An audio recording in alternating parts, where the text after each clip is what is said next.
Hello everyone, मैं शुभम कुमार आपका biology mentor स्वागत करता हूं आदर्श एकेडमी के यूट्यूब चैनल पे। आज हम लोग 12th क्लास का पहला चैप्टर शुरू करने जा रहे हैं, sexual reproduction in flowering plant. ये लेक्चर बहुत इंपॉर्टेंट है। जब इसे आप पढ़िएगा तो एक प्रॉपर नोट्स बनाइएगा। नोट्स बनाने के दो फायदे हैं। पहला तो ये कि आपका शस्त्र के जैसा काम करता है। आने वाले वक्त में जब आप एग्जाम के वक्त में रिवीजन कर रहे होते हैं तो वहाँ ये बहुत बड़ा हेल्पफुल होगा कि बहुत कम समय में किस तरह से काफी कॉन्सेप्ट को क्लियर किया जा सकता है। तो नोट्स तो जरूर बनाइएगा और एक प्रॉपर नोट्स बनाइएगा। आप देख रहे होंगे जिस तरह से मैं पीपीटी में यहाँ पर तैयार किया हूँ, उसमें भी अलग अलग रंग और डिफरेंट पैटर्न में बनाया गया है नोट्स को डिफरेंट पैटर्न में बनाने का मकसद ही क्या होता है? पहला मकसद ये, आप कभी कॉमिक्स पढ़े होंगे तो आप देख रहे होंगे कि साइड में इमेज बना हुआ होता है। और इमेज का काम क्या है? आप देखिए, जब ड्राइंग बना रहता है और उसमें पहले एक आता था स्पाइडरमैन का, सुपरमैन का कॉमिक्स आता था, तो हम लोग पढ़ते थे तो उसमें रहता था धुस्सुम कर रहा है तो उसमें आवाज लिखा रहता था। तो वो क्या करता है ना, एक अटेंशन, एक अट्रैक्टिव होता है और वो आपको उधर की तरफ अट्रैक्ट करता है। तो जब नोट्स बहुत बेहतरीन ढंग से एकदम कॉमिक्स के जैसा बना होगा, कलरफुल, तो आपको पढ़ने में भी अच्छा लगेगा, किसी को देखने में भी अच्छा लगेगा और ये आपको बाद में बहुत मदद भी करता है। इसलिए नोट्स को जरूर बहुत प्रॉपर ढंग से बनाइएगा। ठीक है, चैप्टर शुरू करते हैं। Sexual reproduction in flowering plant. पहले तो ये जानते हैं कि रिप्रोडक्शन होता क्या है। रिप्रोडक्शन एक ऐसा प्रक्रिया है जिससे हम अपने ऑर्गेनिज्म को रिप्रोड्यूस करते हैं। 1 से 2, 2 से 3 ऐसे करके रिप्रोड्यूस होता है। क्यों करते हैं रिप्रोडक्शन? तो रिप्रोडक्शन करने का कारण यह है कि अपने स्पेसीज की कंटिन्यूटी को मेंटेन रखते हैं। अगर रिप्रोडक्शन नहीं करें तो क्या होगा? रिप्रोडक्शन अगर नहीं करेंगे तो स्पेसीज हमारा धीरे धीरे एक्सटेंड कर जाएंगे। मतलब हम हैं और रिप्रोडक्शन करना छोड़ दे, ब्रह्मचारी बन जाए कंप्लीटली, मतलब शादी करें ही नहीं, तो धीरे धीरे अगर सब ऐसा कर दें तो फिर तो ह्यूमन का स्पेसीज ही एक्सटेंड कर जाएंगे। तो रिप्रोडक्शन करना जरूरी क्यों है? क्योंकि इसकी कंटिन्यूटी को मेंटेन रख सकते हैं। दूसरा, रिप्रोडक्शन दो तरह के तो आप सुने भी होंगे, एसेक्सुअल और सेक्सुअल रिप्रोडक्शन। भाई एसेक्सुअल क्या है? एसेक्सुअल ऐसा रिप्रोडक्शन जिसमें कोई भी गैमेट का फ्यूजन नहीं होता। गैमेट से मतलब मेल या तो फीमेल, ये दो गैमेट का फ्यूजन होंगे तब जाके आपका कोई आगे जाके जनरेशन बनता है। पर अगर ये ना हो तो ऐसे तरह के रिप्रोडक्शन को एसेक्सुअल रिप्रोडक्शन कहते हैं। पर हमारा चैप्टर है sexual reproduction in flowering plant. पर अगर एसेक्सुअल रिप्रोडक्शन हुआ तो क्या होगा, थोड़ा सा उस पर बात करते हैं क्योंकि वो इंपॉर्टेंट है। कुछ पॉइंट कभी आते हैं उससे, तो इसलिए उस पर थोड़ा डिस्कशन कर लेते हैं। प्रीवियस जो एनसीईआरटी थे उसमें एक चैप्टर था रिप्रोडक्शन इन ऑर्गेनिज्म में, वहां पे थोड़ा सा डिस्कशन और अदर ऑर्गेनिज्म भी किस तरह से रिप्रोडक्शन करते हैं उसके बारे में बताया गया था। पर न्यू एनसीईआरटी का जो पहला चैप्टर है वो आपका यही है, sexual reproduction in flowering plant. तो हम लोग पहले बात करते हैं रिप्रोडक्शन क्या।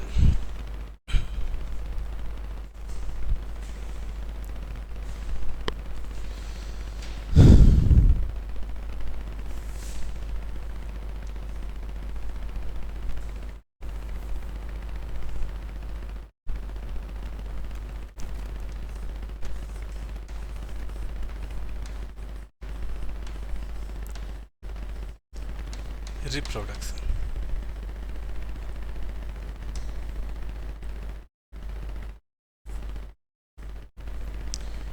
रिप्रोडक्शन पे पहले दो बात जानिए। पहला,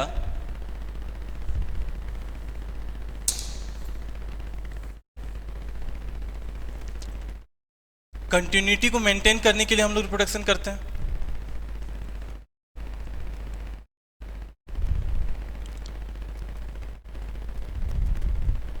दूसरा, कंटिन्यूटी होगा तो पॉपुलेशन भी इंक्रीज करेगा, पॉपुलेशन भी इंक्रीज करता है।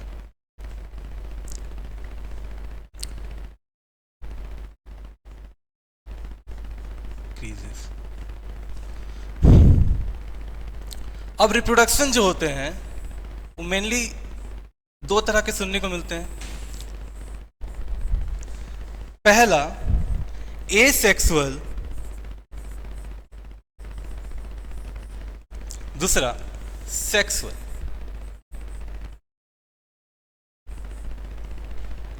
एसेक्सुअल में कोई भी गैमेट का फ्यूजन नहीं होगा, बिना फ्यूजन्स का जो बनेंगे उसको हम बोलते हैं एसेक्सुअल रिप्रोडक्शन। और एसेक्सुअल रिप्रोडक्शन में वेरिएशन नहीं देखने जाएगा, नो वेरिएशन। वेरिएशन तो भाई तब होगा ना जब दो चीज मिक्स करेंगे। अब मिक्स करेंगे ही नहीं तो वेरिएशन कैसे होगा? अरे फेस कलर बनाते हैं, कलर का अगर कॉम्बिनेशन जान रहे होंगे, कोई अगर पेंटिंग करते हैं तो उसको पता है कि फेस कलर बनाते हैं तो येलो, रेड, व्हाइट इसका कॉम्बिनेशन से करके बनाते हैं। पर अगर इसका कॉम्बिनेशन ना करे तो क्या पॉसिबल है ये मिक्सिंग कलर जो वेरिएशन देखने को मिल रहा है वो मिल पाएगा? नहीं, फेस कलर नहीं मिल पाएगा फिर। तो वेरिएशन करने के लिए हमको दो गैमेट का फ्यूज होना जरूरी है, दो डिफरेंट मेल और फीमेल, तब जाके वेरिएशन दिखता है, तो वेरिएशन होगा नहीं। दूसरा बात, ये जो बनाएगा ये क्लोन बनाएगा, एकदम अपना हूबहू कॉपी बनाएगा, क्योंकि उसी से बन रहा है, डेवलप हो रहा है, तो जिससे डेवलप हो रहा है उसी के जैसा दिखेगा। तीसरा बात, एसेक्सुअल रिप्रोडक्शन इन प्लांट, इसमें अगर देखेंगे तो इसको हम लोग वेजिटेटिव प्रोपगेशन के नाम से भी जानते हैं, या वेजिटेटिव प्रोपग्यूल्स की मदद से करते हैं। इसका अर्थ क्या है कि बॉडी के किसी भी पार्ट से, किसी भी भाग से इसका ग्रोथ होता है, और वो भाग कुछ होते हैं, बर्ड्स होते हैं, नोड होते हैं, ये सबसे आपका उसका ग्रोथ कर लेता है, न्यू ऑर्गेनिज्म बन जाता है। वेजिटेटिव रिप्रोडक्शन के नाम से भी जानते हैं, वेजिटेटिव रिप्रोडक्शन के नाम से भी जानते हैं। फिर ये बात तो एसेक्सुअल का हो गई। अब सेक्सुअल रिप्रोडक्शन का थोड़ा सा बात करते हैं। सेक्सुअल रिप्रोडक्शन क्या? सेक्सुअल रिप्रोडक्शन में वेरिएशन देखने को मिलेगा, पहला पॉइंट, क्योंकि फ्यूजन हो रहा है दो गैमेट्स का। यहां वेरिएशंस होंगे तो क्लोन तो बनेगा नहीं, तो नो डिफरेंट इंडिविजुअल होगा।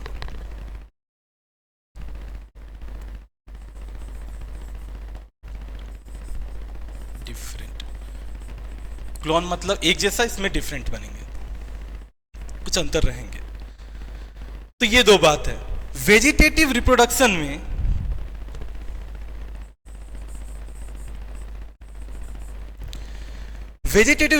में दो चार पॉइंट है जिसकी मदद से वो करते हैं। आप आलू देखे होंगे, आलू में छोटे छोटे ऐसा आइस जैसा बन जाता है, इसको आई ऑफ पोटैटो कहते हैं। इसको अगर पार्ट को काट के आप लगा देंगे तो इससे भी ग्रोथ कर जाता है। इसको भी हम बोलते हैं एक तरह का वेजिटेटिव प्रोपगेशन या वेजिटेटिव रिप्रोडक्शन कहते हैं। आप रनर्स देखे होंगे, दो तीन पॉइंट है इसमें जो इंपॉर्टेंट, उसको याद करिएगा। रनर इसके मदद से भी कर सकते हैं, ये खास करके ग्रासेस में देखा जाता है, ग्रासेस में देखा जाता है। आप कभी देखे होंगे कि किसी ग्रास को अगर आप उखाड़ रहे हैं, घास को, तो कभी कभी उसके साथ बहुत सारा लंबा एकदम रस्सी के जैसा निकलता है। इस तरह के ग्रासेस को, मतलब वो क्या कर रहा होता है, उसका जो स्टेम्स होते हैं वो क्या करते हैं, ग्रोथ कर जाते हैं और आगे जाके फिर उससे आपका ग्रासेस पनपते हैं। तो ग्रासेस में ऐसा होता है कि यहाँ पे एक ग्रासेस है, ये आगे जाएगा, फिर यहाँ पे बन जाएगा, फिर ये इस तरह से, इसको ग्रासेस में देखा जाता है। खास करके स्पाइडर ग्रासेस ये सब है, बारमुंडा ग्रासेस इसका एग्जाम्पल है। दूसरा ऑफसेट, रनर तो समझ में आया। दूसरा ऑफसेट, ये ऑफसेट क्या है? जिस तरह से जमीन के ऊपर रनर्स काम कर रहा होता है, उसी तरह पानी के अंदर भी इक्विवेलेंट टू रनर काम कर रहा होता है ऑफसेट। ऑफसेट का एग्जांपल है वाटर हाइसिंथ। ऑफसेट का एग्जांपल है वाटर हाइसिंथ।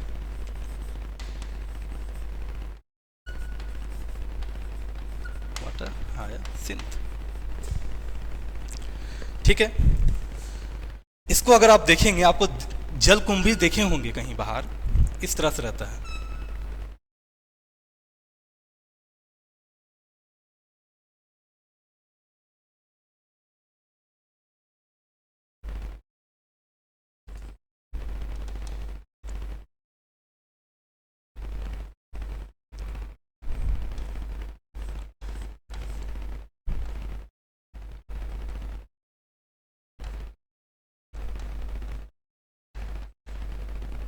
फिर यहां पे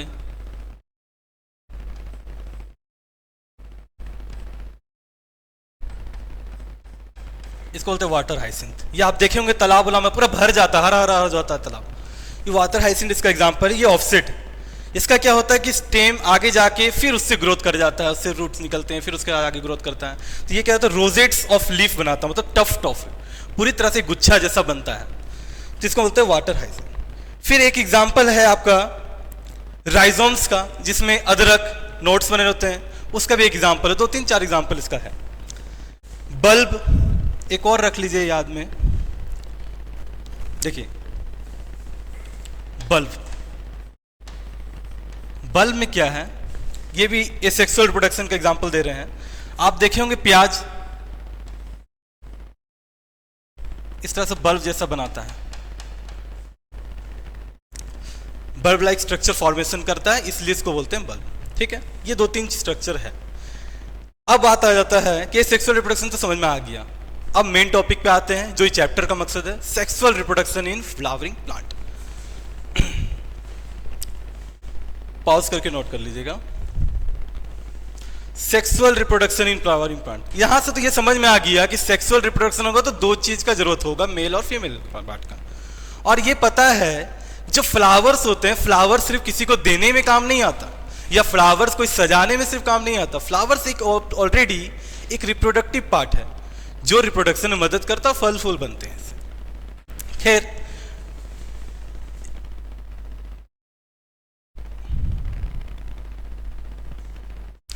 sexual reproduction in flower, main जो फ्लावर्स है इसी पे बात हो रहा है, क्योंकि इसी में आपका मेल और फीमेल रिप्रोडक्टिव पार्ट देखने को मिलता है। तो आज फ्लावर्स को थोड़ा गौर से समझते हैं, जितना डेप्थ जान सकते हैं कि फ्लावर्स का एक एक पार्ट होता क्या है, क्या किसको क्या बोलते हैं। सबसे पहला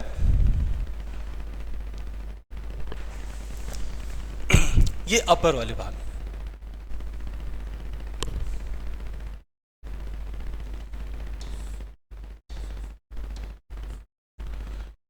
स्टिग्मा।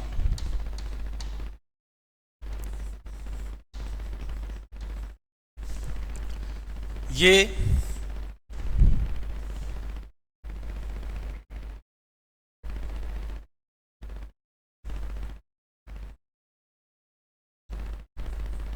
इसको बोलते हैं स्टाइल,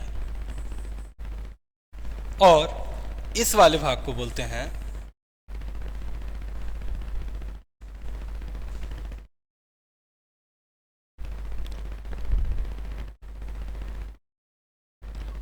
ओवेरी।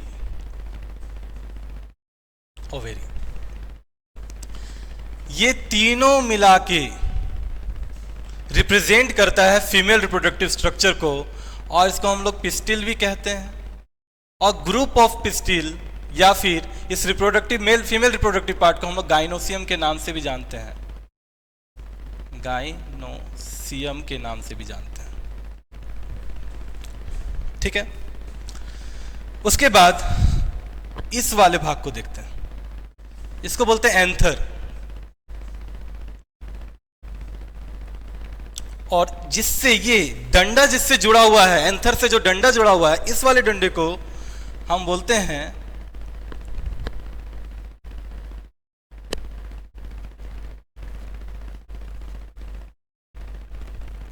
फिलामेंट।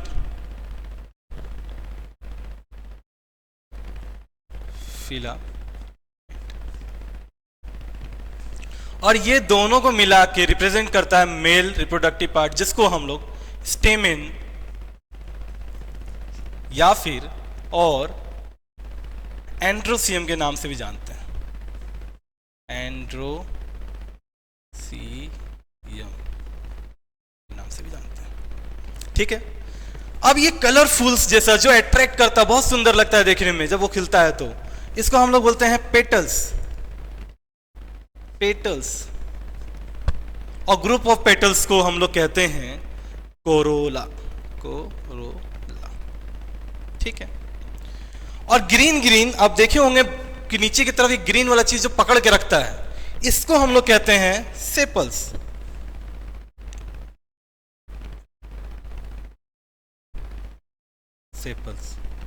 ठीक है, ये जिस पे बेस है, समझिए बात को, ये जो फ्लावर जिसमें खिल रहा होता है, ये जो ओवेरी है जिसके ऊपर रखा हुआ है इस वाले भाग, और जिससे ये ग्रोथ किया सेपल्स, ये वाले ब्रॉड स्ट्रक्चर को हम लोग कहते हैं थैलेमस। और इसको बोलते हैं, जिससे ये कनेक्टेड रहता है ट्यूब, उसको हम लोग बोलते हैं पेडिसल।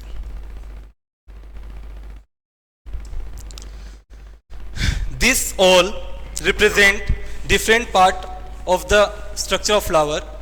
और ये फीमेल और मेल रिप्रोडक्टिव पार्ट को गौर से देख लीजिएगा, क्योंकि एंड्रोसियम का ही मतलब स्टेमेन यहाँ पे है, इसमें कंफ्यूज मत होइएगा। और दूसरा, स्टिग्मा स्टाइल ओवेरी को मिला के पिस्टिल बोलते हैं, या तो फीमेल रिप्रोडक्टिव पार्ट जिसको हम लोग गाइनोसियम के नाम से भी जानते हैं। ये तो हो गया, हम समझ गए कि भाई मेल रिप्रोडक्टिव पार्ट क्या है, फीमेल रिप्रोडक्टिव पार्ट क्या है। अब आगे एक एक पार्ट को समझने का कोशिश करते हैं कि होता क्या है।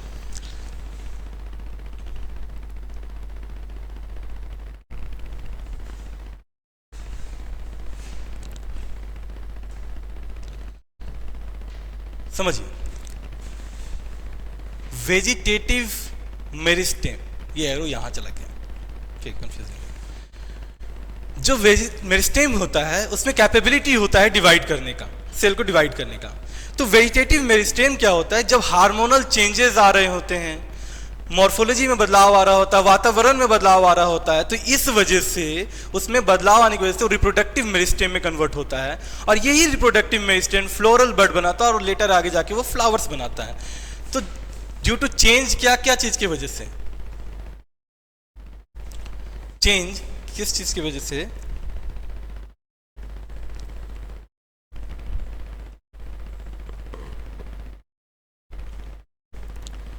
पहला, हार्मोनल चेंज हुआ कुछ,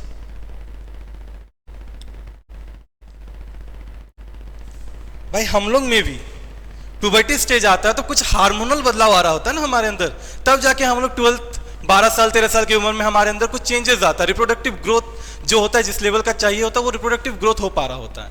तो वो एक स्टेज होता है, तो वहां तक आते अटेंड करते। तो इसी तरह जब इसमें एक स्टेज आता है, जब हार्मोनल बदलाव हो रहा होता है, जब बाहर के वातावरण में कुछ चेंजेस आ रहे होते हैं, इसके फेवरेबल कंडीशंस होते हैं, तो उस हिसाब से ये क्या होता है कि वेजिटेटिव मेरिस्टेम जो होते हैं वो रिप्रोडक्टिव मेरिस्टेम में कन्वर्जन होते हैं और वो आगे जाके फ्लोरल बड या फ्लावर्स का फॉर्मेशन करते हैं। दूसरा, चेंज इन क्लाइमेट, ये सब इफेक्ट करते हैं।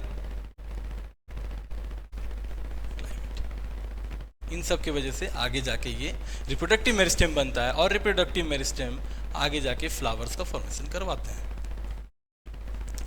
भाई ये फ्लावर्स जो है, बात समझने वाली बात है कि ये फ्लावर जो है ये एक टर्म है, पर यहां पे बहुत सारे चीज ग्रुप में जुड़े हुए हैं। जैसे इसको हम लोग होल कहते हैं, जब बहुत सारे चीज ग्रुप में एक दूसरे को सराउंड करके रखते हैं तो इसको एक टर्म दिया गया होल। तो वैसे वैसे 4 हॉर्ल है। पहला कैलिक्स, जिसको हम लोग बोले सेपल्स, ग्रीन वाला पार्ट जो नीचे से पकड़ के रखते हैं। दूसरा कोरोला, जो पेटल्स होते हैं, पत्ती, जिसको देख के बहुत सुंदर लगता है, रोज में, फिर आपका सनफ्लावर, तो खूबसूरत खूबसूरत पत्ती अट्रैक्ट करता है, उसको हम लोग बोलते हैं। Androecium male reproductive part, gynoecium female reproductive part. तो कैलिक्स किसको रिप्रेजेंट कर रहा है? सेपल्स को। सेपल्स यानी ये जो ग्रीन वाला पार्ट जो है नीचे से इसे पकड़ के रखता है।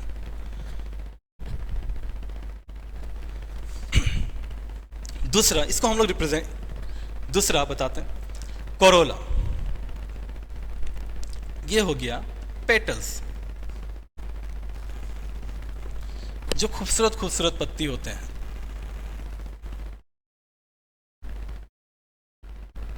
ठीक। तीसरा एंड्रोसियम,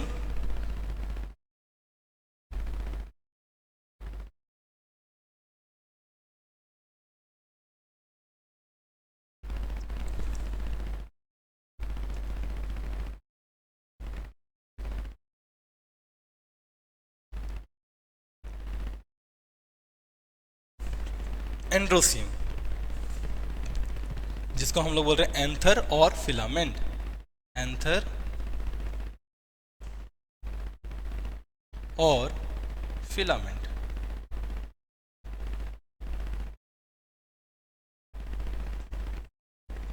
ठीक है।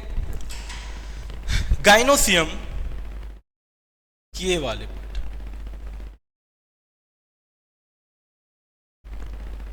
जिसको स्टिग्मा स्टाइल और ओवेरी कहते हैं।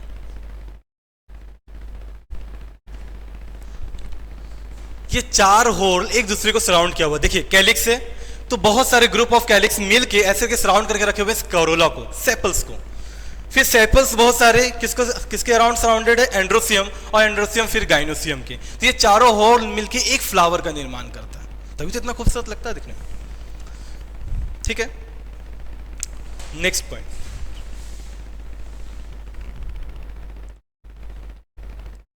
एंड्रोसियम। अब हम लोग एक एक करके बात करते हैं। मेनली सेपल्स और कोरोला का यहाँ ज़्यादा कुछ काम नहीं है, ये तो बस अट्रैक्ट करेंगे, कोई पॉलिनेशन कराने में मदद करेंगे। एंड्रोसियम मेल रिप्रोडक्टिव पार्ट और फीमेल रिप्रोडक्टिव पार्ट का यहाँ पे खेल चल रहा है।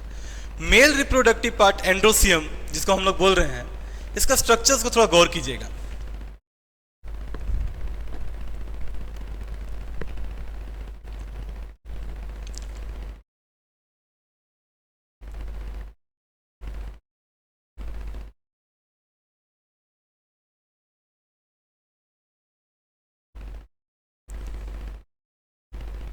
और ये इस तरह से ज्वाइंट रहता है। ठीक है, जब इसको आप देख रहे होंगे तो दो लोब के जैसा दिख रहा है, दो, इसलिए इसको हम लोग बोले कि टू लोब्ड होते हैं। ये और ये दोनों मिला के दो लोब बनाता है। ठीक है भाई, और जब इसको हम लोग देखेंगे, इसका हम लोग टीएस देखेंगे, इसके आगे हम बताएंगे टीएस, तो वहां आप देखिएगा कि इसके अंदर ऐसे ऐसे स्ट्रक्चर बना होता है, ऐसा ऐसा स्ट्रक्चर बना हुआ होता है, जिसको कि हम लोग बोलते हैं इसके अंदर स्पोरोजिनस टिश्यू होते हैं, जो आगे जाके आपको पॉलन ग्रेन फॉर्मेशन में मदद करते हैं। तो स्पोरेंजिया 1, 2, 3 और 4 स्पोरेंजिया, इसलिए इसको हम लोग बोले टेट्रा स्पोरेंजिएट। इसको क्या बोले सब मिला के, tetra sporangiate, tetra sporangiate,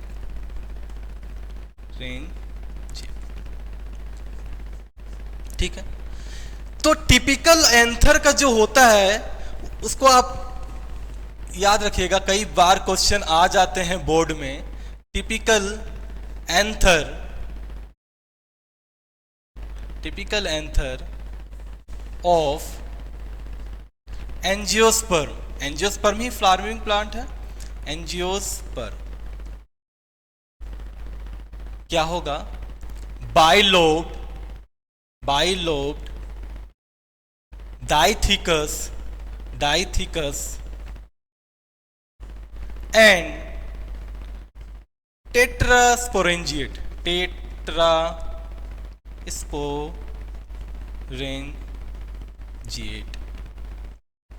tetrasporangiate. Bilobe, डाइथिकस, एक थीका, दो थीका है एक लोब में। ठीक है, तो इसको बोले डाइथिकस या बाइथिकस भी बोलते हैं। और एक एक लोब के अंदर में दो टोटल 4 स्पोरेंजिया, इसलिए बोले टेट्रास्पोरेंजिएट। तो अब क्वेश्चन आएगा कि जो एक टिपिकल एंथर है वो कैसा होते हैं, तो बाइलोब्ड होते हैं, डाइथिकस होते हैं और टेट्रास्पोरेंजिएट होते हैं। ये क्वेश्चन आते हैं बोर्ड में। खैर ये तो बात हो गई एंड्रोसियम की।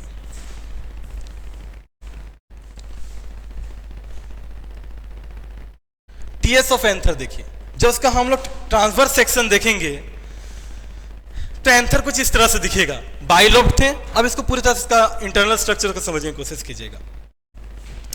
इसको हम लोग बोलते हैं कनेक्टिव टिश्यू, जहां से जुड़ा हुआ होता है स्टॉक, कनेक्टिव टिश्यू।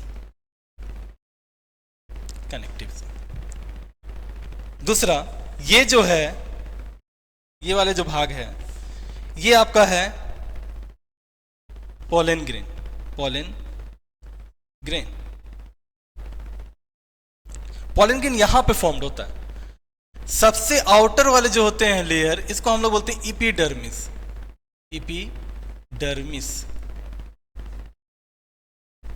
उसके बाद जो लेयर आता है ये वाले, इसको हम लोग बोलते हैं इंडोथेसियम।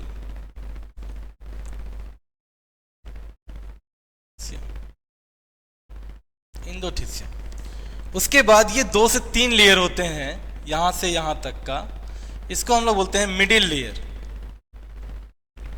Middle layer, middle layer. और जो सबसे इंटरनल येलो वाला जो लेयर है, इसको हम लोग बोलते हैं टैपिटम।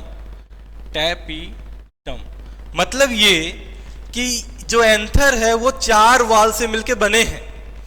ये 4 वाल कवर करके रखते हैं पॉलन ग्रेन को। ये पूरे का पूरा पार्ट को पॉलन सेक कहते हैं, और इसके अंदर आपका पॉलन ग्रेन बनता है। तो इस पॉलन ग्रेन, इस पॉलन सेक को कवर करके 4 वाल रखते हैं। सबसे आउटर वाले एपिडर्मिस, फिर इसके अंदर इंडोथेसियम, फिर मिडिल लेयर, सबसे इनर वाले जो होते हैं, जो क्लोज्ड रहते हैं पॉलन ग्रेन के, वो आपका है टैपिटम। इसको स्टोमियम कहते हैं, जो आपके पॉलन को डिहाइसेंस होने में मदद करता है, मतलब जब वो डिस्पर्सल होंगे, स्टोमियम। और ये वाले जो यहाँ पे व्हाइट व्हाइट सेल है, इसको हम लोग बोलते हैं स्पोरोजिनस टिश्यू। Genus tissue. ये हुआ टीएस ऑफ एंथर। कभी कभी डायग्राम बनाने भी दे दिया जाता है टीएस ऑफ एंथर का, लेबलिंग करने के लिए कि किसको क्या बोलते हैं, तो इसको ध्यान रखिएगा, बहुत इंपॉर्टेंट। दूसरा बात, डेवलपमेंट ऑफ एंथर। एंथर का डेवलपमेंट थोड़ा सा देखेंगे कि ये जो आप बनाए ये वाला स्ट्रक्चर, ये जो स्ट्रक्चर बनाए, ये एंथर है। इसके अंदर जो डेवलपमेंट हो रहा है, उस डेवलपमेंट का हम बात कर रहे हैं कि डेवलपमेंट ऑफ एंथर कैसा हुआ। तो आप जब देखिएगा कि ये जो पूरा का पूरा सेल होता है, यहां पे जो सेल होते हैं, इसको हम लोग बोलते हैं आर्कीस्पोरियल सेल। क्या बोलते हैं?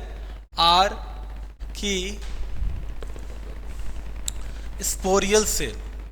स्पोरियल सेल, आर्कीस्पोरियल सेल।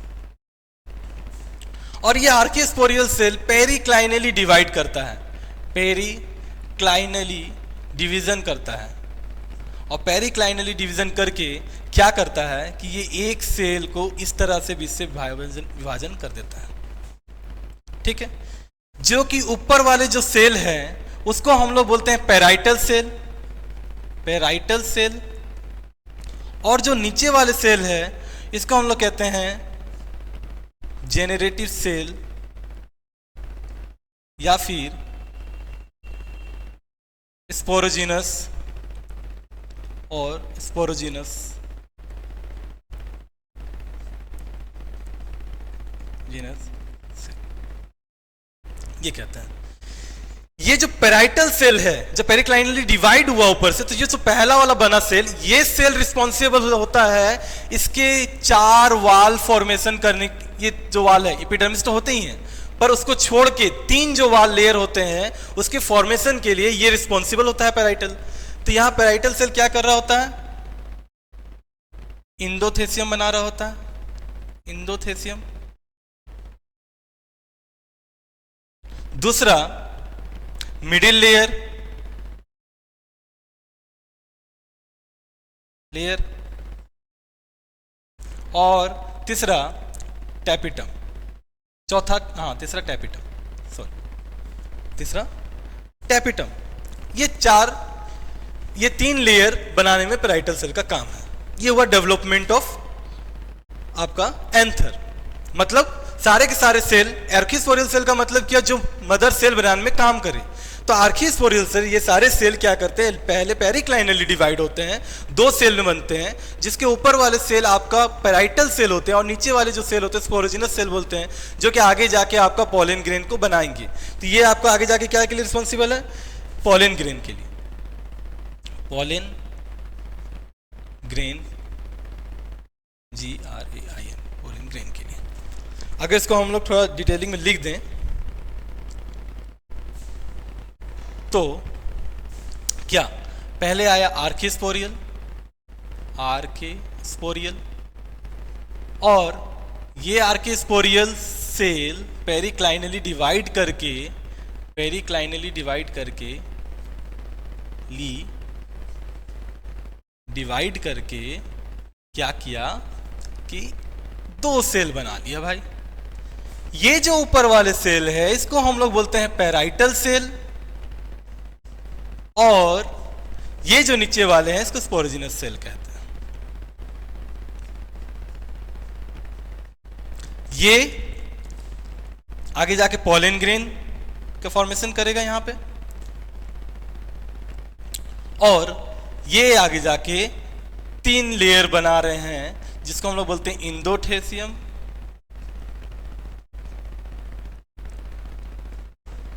दूसरा मिडिल लेयर, और तीसरा टैपिटम, सबसे इनर वाले टैपिटम। ये 3 लेयर बनाएंगे। ये हुआ एंथर का डेवलपमेंट, इसको नोट कर लीजिएगा।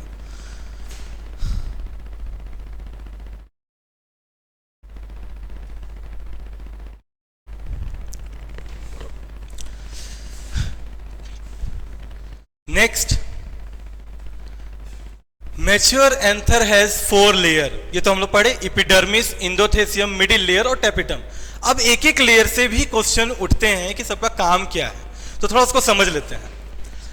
सबसे बाहर वाले जो है उसको हम लोग एपिडर्मिस कहते हैं, और एपिडर्मिस आउटर मोस्ट लेयर है। दूसरा, ये इसका जो सेल होता है बहुत कॉम्पैक्टली अरेंज होता है, एक दूसरे से चिपका हुआ होता है, बहुत कॉम्पैक्ट, क्योंकि बाहर है प्रोटेक्टिव इन नेचर होता है, तो उसको बहुत कॉम्पैक्टली अरेंज किया रहता है। दूसरा, तीसरा, प्रोटेक्टिव इन फंक्शन होता है। ऑब्वियस सा बात है, बाहरी लेयर है तो ये आपको क्या करेगा, बाहर से आपको प्रोटेक्शन को करने की कोशिश करेगा हार्मफुल इन्वायरमेंट से। चौथा, इन फ्यू प्लांट जैसे कि आर्सेंथोबियम, epidermis consist of fibrous thickening is known as exothecium. मतलब कि किसी में, फॉर एग्जांपल जिसमें कि आर्सेंथोबियम में जो आपका ये जो एपिडर्मिस होता है वो फाइब्रस नेचर का होता है, और इस वजह से इसको एक अलग नाम से जानते हैं, एक्सोथेसियम के नाम से जानते हैं। तो ये हुआ एपिडर्मिस, सबसे आउटर लेयर। दूसरा,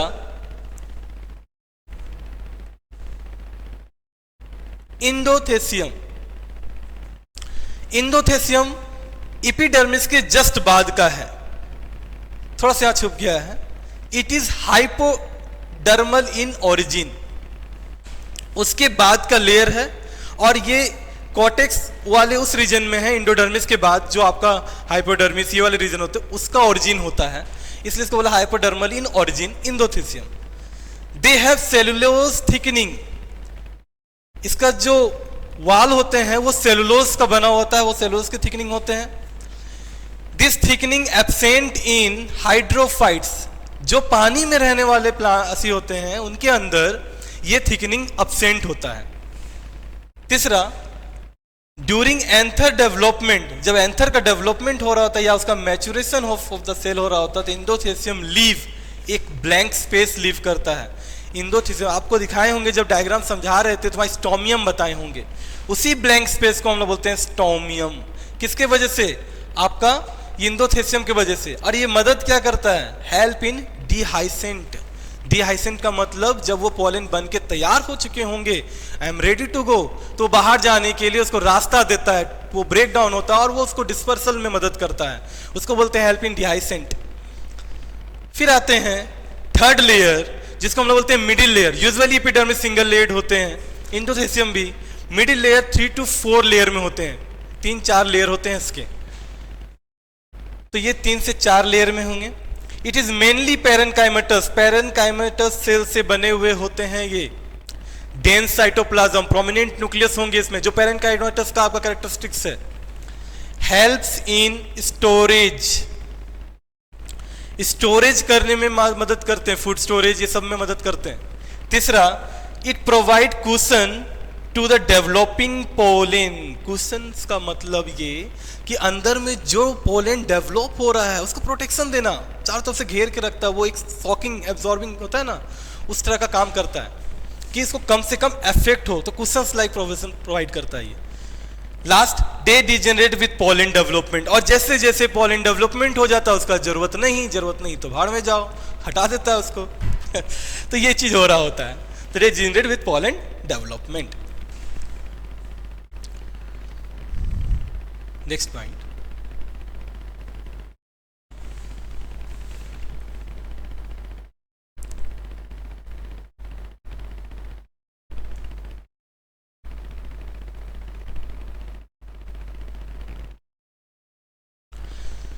सबसे लास्ट जो लेयर है टैपिटम, बहुत इंपॉर्टेंट, इससे कई क्वेश्चन उठते हैं बोर्ड में।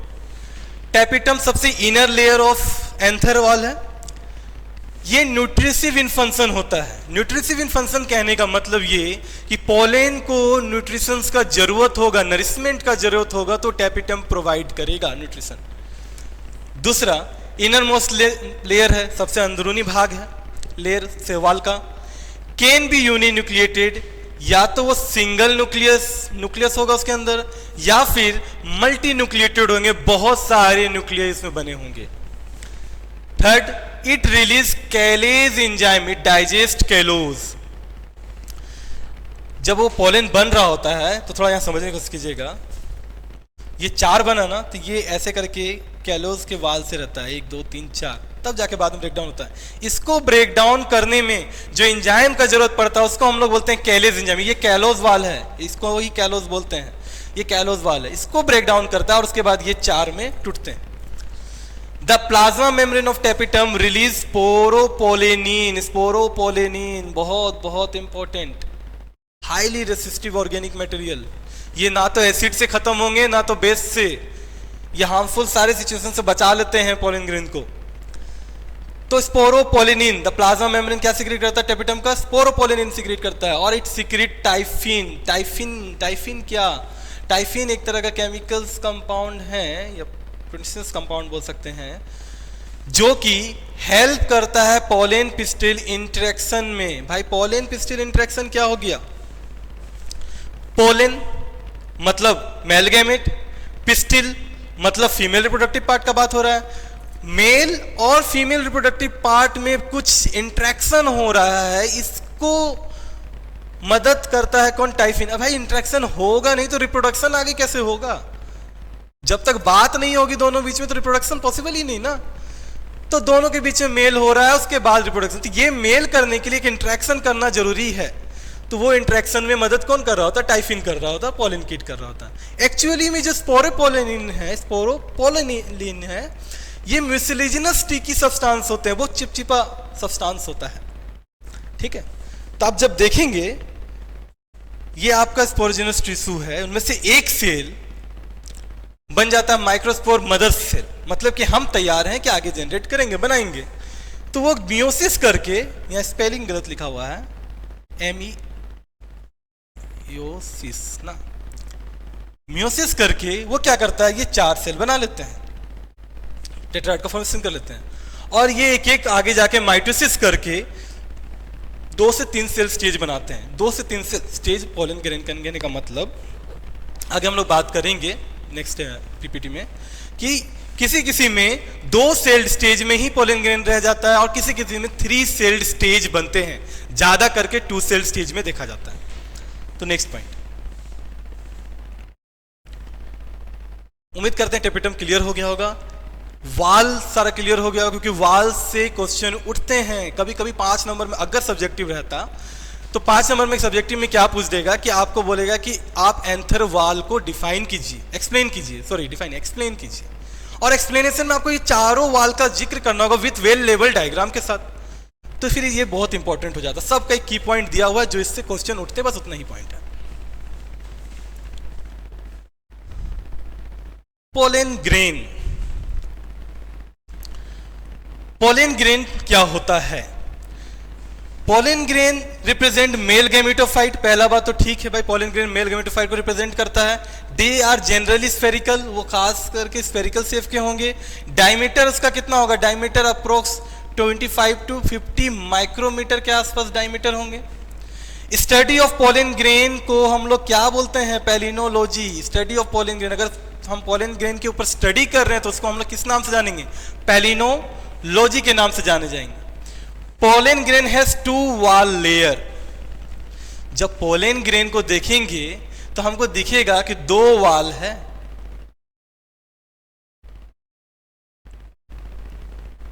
एक ये बाहर वाले जिसको हम लोग एक्साइन कहते हैं, और एक ये इनर वाले जिसको हम लोग इंटाइन कहते हैं। ठीक है, एक्साइन और इंटाइन। एक्साइन क्या होता है? डिसकंटिन्यूअस होता है। कहने का मतलब किसी एक जगह पे जाके यहां पे खाली रहेगा, यहाँ पे वो वाल रहेगा नहीं, और यहाँ पे ये वाल नहीं रहेगा तो एक्सोनिन, क्योंकि एक्सोनिन में ही पाए जाते हैं स्पोरोपोलिनिन आउटर लेयर में, तो स्पोरोपोलिनिन भी यहाँ पे अब्सेंट होंगे। तो ये क्या करेगा, एक पोर्स क्रिएट करेगा जिसको हम लोग जर्म पोर के नाम से जानते हैं। जर्म पोर के नाम से जानते हैं। सर जर्म पोर का काम क्या है? तो जर्म पोर का काम हम वही है जो पोलन पिस्टिल इंटरेक्शन में बता रहे थे कि जब वो देख लेता है कि पोलन पिस्टिल में दोनों बात इंटरेक्शन हो जाता है कि भाई ये मेरा मैचिंग का आदमी है, तो फिर क्या होता है कि वहां पे पोलन ट्यूब फॉर्मेशन करता है जो कि मेल गैमेट को एम्ब्रियो सेक तक लेके जाने में मदद करता है। तो यही जर्म पोर वो जगह है, ये वही स्थान है जहां से पोलन ट्यूब का फॉर्मेशन होगा। तो ये चीज हो गया। Made of sporopollenin, made of carotenoids. अब देखिए ये जो ये जो एक्साइन वाल है इसके अंदर आपको क्या क्या चीज दिखेगा, कैरोटीनॉइड्स दिखेगा, अनसैचुरेटेड फैटी एसिड दिखते हैं, ठीक है, ये सब चीज होते हैं जिसको हम लोग फैटी सब्सटेंस कहते हैं। आ जाते हैं मोस्ट रेसिस्टिव ऑर्गेनिक मटेरियल के नाम से भी जान जाते हैं स्पोरोपोलिनिन, और वो किसी से भी डिग्रेड नहीं होते हैं, ना तो एसिड से ना तो बेस से, किसी से भी खत्म नहीं होंगे। एक नोट पॉइंट है, इसको याद रखिएगा, at some place sporopollenin is absent known as, जिस प्लेस में स्पोरोपोलिनिन अब्सेंट होगा उसी प्लेस को हम लोग बोलते हैं जर्म पोर, वहां से जर्म पोर का फॉर्मेशन होंगे। अब आ जाते हैं इंटाइन वाल पे। इंटाइन वाल कंटिन्यूअस होते हैं, स्मूथ होते हैं, और पेक्टोसेलुलोजिक वाल्स जो होते हैं वो बने होते हैं पेक्टोसेलुलोज से। तो ये तीन चीज देखिए, कंटिन्यूअस है, कहीं भी ब्रेकडाउन नहीं है, दूसरा स्मूथ होते हैं, ऐसा कुछ भी रफ अपीयरेंस नहीं है, तीसरा आपका ये पेक्टोसेलुलोज से बने होते हैं। बस यही तीन चीजें पोलन ग्रेन के बारे में।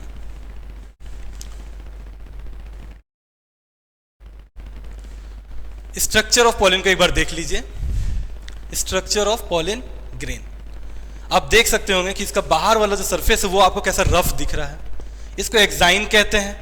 अंदर वाले कितने स्मूथ दिख रहे हैं, इसको इंटाइन कहते हैं। और इसके अंदर आपको देखने को मिल रहा होगा दो तरह के सेल, एक को जेनरेटिव सेल कहते हैं और एक को वेजिटेटिव सेल कहते हैं, जेनरेटिव और वेजिटेटिव सेल। और ये एक जगह में जहां पे आपका एक्साइन नहीं है, इसी को हम लोग जर्म पोर कहते हैं, इसी को हम लोग जर्म पोर कहते हैं। ये डायग्राम भी बनाने में आता है, कभी कभी लेबलिंग करने भी आता है।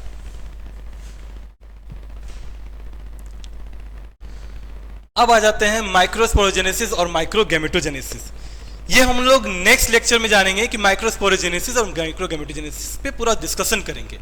बस जान लेते ये हैं कि माइक्रोस्पोरोजेनेसिस का मतलब ये होता है कि स्पोरोजेनस टिश्यू से आगे जाके आपका माइक्रोस्पोर टेट्राड बनेंगे, और ये माइक्रोस्पोर टेट्राड बनने की प्रक्रिया को ही माइक्रोस्पोरोजेनेसिस कहते हैं। और जब ये बन जाते हैं और वो मैच्योर हो रहे होते हैं पोलन ग्रेन, उस प्रक्रिया को हम लोग कहते हैं जिसमें 2 सेल्ड और 3 सेल्ड स्टेज बताए बनेगा, डेवलप होगा, मैच्योर होगा, तो वो बनाएगा माइक्रोगैमेटोजेनेसिस। मतलब सब लिंक है, ये होंगे तो आगे वो होगा। तो ये हम लोग नेक्स्ट लेक्चर में जानेंगे।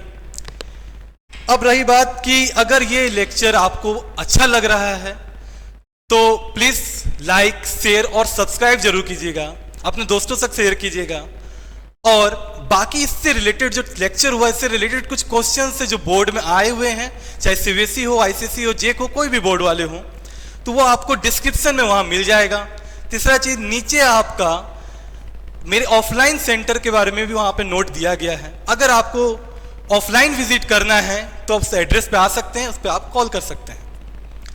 तो हम लोग फिर नेक्स्ट लेक्चर में मिलते हैं, नेक्स्ट पार्ट 2 में मिलते हैं, सेक्सुअल रिप्रोडक्शन फ्लावरिंग प्लांट का पार्ट 2 में मिलते हैं। जिस तरह वेब सीरीज का पार्ट 2 होता है, उसी तरह हम लोग पार्ट 2 में अब आपको इसका आगे का चीज डिस्कशन करेंगे। Thank you so much.